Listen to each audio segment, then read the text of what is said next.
Pemirsa, masih bersama saya Syifa Aulia dalam Berita Kaltim hari ini. Kembali kami sampaikan 3 berita utama Kaltim hari ini. Pegawai Kecamatan Samarinda Seberang diduga memalsukan surat tanah. Perkara ini pun sudah dilaporkan ke instansi terkait.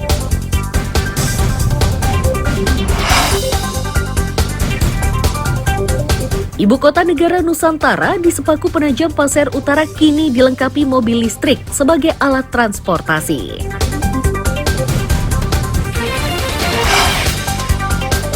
Di Tarakan, Kalimantan Utara, seorang pengusaha batik membagikan ilmunya secara gratis kepada anak-anak berkebutuhan khusus.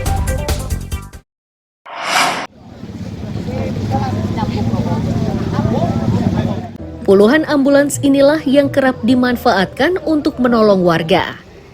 Ambulans-ambulans ini dikumpulkan di kawasan Taman Samarinda, Samarinda Kota karena akan dipasangi barcode.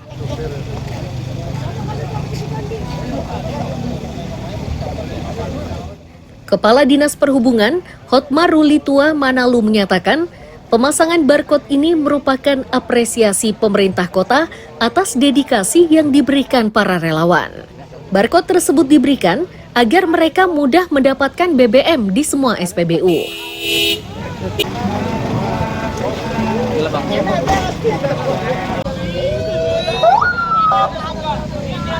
Ini adalah apel siaga bersama tim relawan ITS Samarinda dalam rangka persiapan armada untuk mengantisipasi bila mana terjadi hal-hal yang tidak diinginkan yang membahayakan jiwa masyarakat, yaitu ambulans. Jadi ada kegiatan yang bersifat melihat kendaraan baik secara teknis kendaraan tersebut aman, kemudian yang kedua memberikan prioritas terkait dengan kendaraan ambulan dalam rangka membeli untuk BBM, khususnya BBM JBKP atau Pertalite.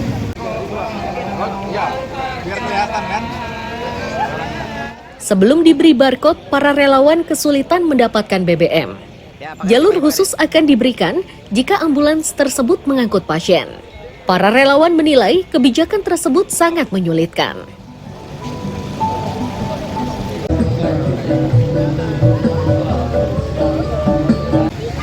Dengan adanya pemberian barcode itu memudahkan kita untuk mendapatkan prioritas BBM. Karena kalau tidak, petugas SPBU itu alasannya harus bawa pasien dulu ke SPBU. Kalau harus bawa dalam keadaan darurat dulu baru ke SPBU, bisa isi langsung ke depan. Padahal kita ambulan gawat darurat ini kan harusnya siap siaga, tidak perlu bawa pasien, mampir ke SPBU baru isi. Apalagi dalam keadaan emergensi, itu sesuatu hal yang tidak mungkin. Dan manakala itu terjadi pada karyawan SPBU, kita membawa karyawan SPBU keluarganya, kemudian kita mampir ke SPBU, apa perasaannya?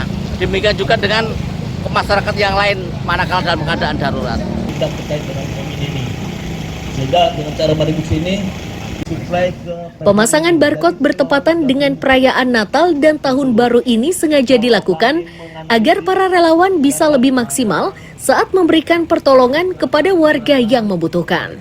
Iswanto melaporkan dari Samarinda. Nah, jadi itu yang pertama-tama.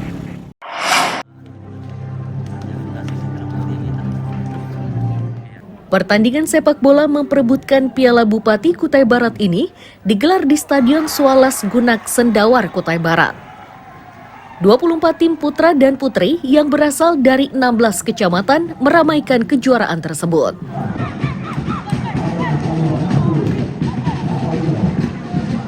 Ketua KONI Tobias Kainama menyatakan, tahun ini aturan pertandingan diubah. Tahun sebelumnya, tim yang bertanding bisa mendatangkan pemain dari luar daerah, namun untuk tahun ini tidak diperbolehkan. Ini diberlakukan untuk mencari bibit pemain sepak bola andal asal Kutai Barat.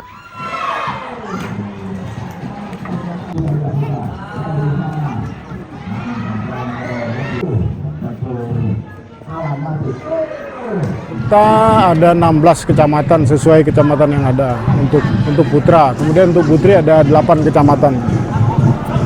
Pak, ini ada yang didorong nggak Pak dari atlet-atlet sepak bolanya di Kutai Barat ini Pak dengan ada Bupati Cup nih Pak? Iya, kenapa ini kami pilih lokal Kubar adalah untuk mendukung pembinaan di Kabupaten Kutai Barat. Utamanya untuk itu, karena sebelumnya kan di 2019 itu open, jadi bisa datangkan pemain dari luar Kutai Barat. Tapi untuk yang 2023 ini kita kembalikan.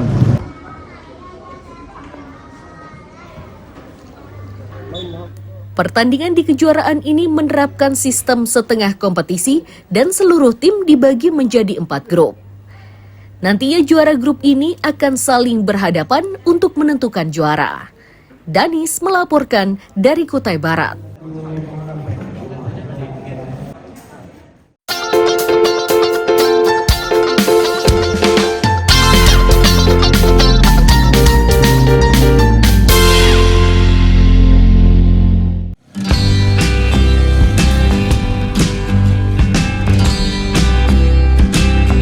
Sebuah rumah di Jalan Niaga, Kampung 1, Skip Tarakan inilah yang kini dijadikan tempat belajar membatik kepada anak-anak berkebutuhan khusus. Metode yang diajarkan mulai dari batik tulis hingga batik cap atau yang dipanaskan.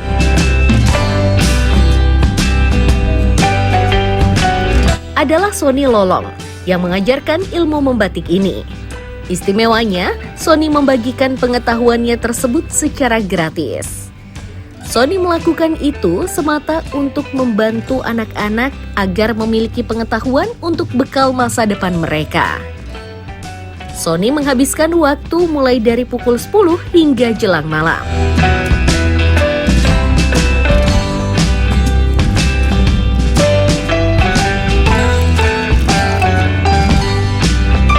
Tentu pasti ada kesalahan, dan ketika salah saya tidak menyalahkan mereka. Saya biarkan. Saya banyak kain itu korban, mungkin ada sekitar 12 lembar itu, tapi itu tidak masalah. Itu nggak bisa dijual, Pak? Tidak bisa dijual, tapi kan mungkin Orang-orang tertentu. ya kan diproses ulang gitu kan. Tetap akan menjadi batik, tapi jadi terkendala dari sisi waktu dan bahan baku lain. Kan bukan hanya sekedar batik toh, bukan hanya sekedar kain, kan ada pewarna, ada lilin, ada ini. Kan kalau proses ulang kan menambah itu kan, ada nilai ekonomi lagi di situ. Tapi harga jual mungkin turun. Tapi tidak apa-apa. Saya oke aja itu. Karena kan ini namanya proses belajar. Belajar itu memang harus siap berkorban. Saya udah alhamdulillah sekarang udah mulai paham mereka cara membatik itu seperti apa. Ketika salah saya biarkan. Ketika udah jadi hasilnya saya tunjukkan, ini loh, kamu waktu salah, kenapa begini, nggak boleh begini. Akhirnya mereka paham.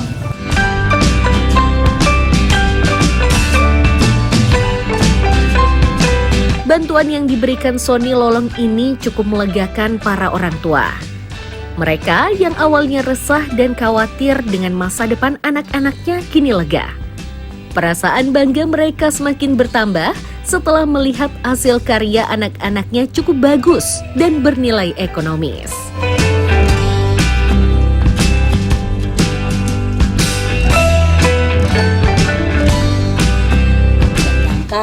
Sementara dia kan kalau di sekolah dulu hanya olahraga. Ternyata setelah dia ikut dengan Pak Sony, dia bisa belajar membatik.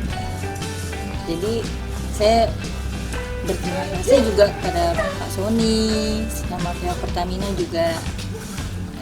Mungkin karena mereka yang istilahnya saya sudah bingung juga Pak, misalkan besok Adi lulus nih apa ya, saya berpikir nanti kerjanya apa, karena saya takut kalau saya pekerjakan sama orang itu, saya takut kalau gimana gitu. Saya kemarin tuh kurang tahu juga Mas, jadi kan sudah lulus, kalau memang misalnya basic kalau membatik dia pasti sudah ngerti karena sudah belajar di SLB kan. Nah kan sudah lulus, mereka sudah kumpul gitu aja kali WA grupnya mereka kan. Terus dibawa ke sini, saya juga ada membatik, ini betul enggak nih? Itu saya takut kan Mas, kalau enggak betul kan nanti saya takut nanti aneh-aneh gitu kan. Sekalian tempatnya Pak Sony, oh ya kenal sih sama Pak Sony gitu, jadi ya enggak apa-apa.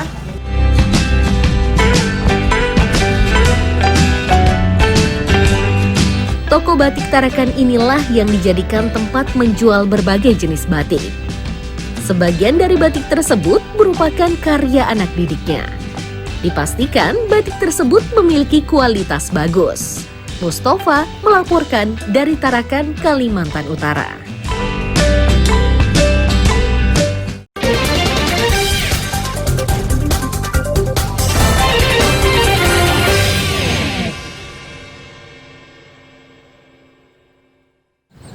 Pemirsa, berita tadi menjadi akhir perjumpaan kita hari ini. Saya Syifa Aulia pamit undur diri. Selamat pagi dan sampai jumpa.